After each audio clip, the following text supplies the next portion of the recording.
ब्रह्ममुरारिसुराचितलिङ्गं निर्मलभाषित शोभितलिङ्गं जन्मतदुःख विनाशकलिङ्गं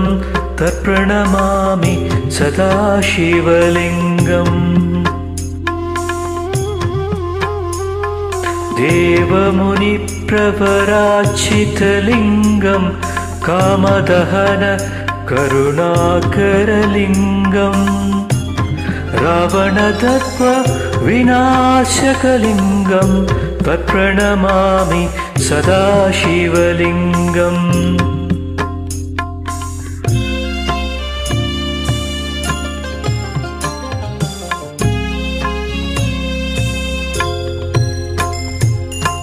सर्वसुगन्धसुलेपितलिङ्गं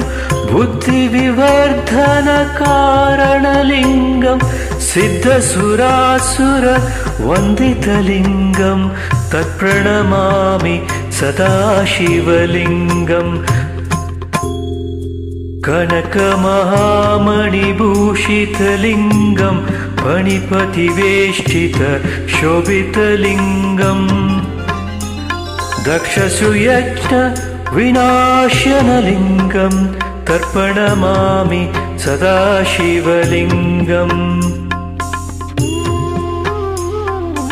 कुङ्कुमचन्दनलेपितलिङ्गं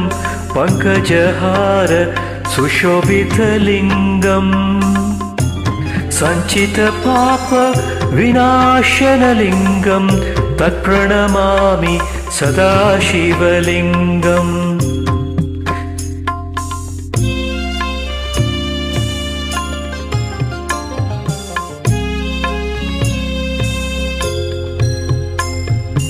देवगणार्चितसेवितलिङ्गं भावैर्भक्तिविवेरिचलिङ्गं दिनकरकोटि प्रभाकरलिङ्गं तत्प्रणमामि सदा शिवलिङ्गम् अष्टदलोपरिवेष्टितलिङ्गं सर्वसमुद्भव कारणलिङ्गम् अष्टदरिद्र विनाशनलिङ्गं तर्पणमामि सदा शिवलिङ्गम् सुरगुरुसुरवर पूजितलिङ्गं सुरवनपुष्प सदार्चितलिङ्गं परमपरं परमात्मकलिङ्गं तर्पणमामि सदा शिवलिङ्गम्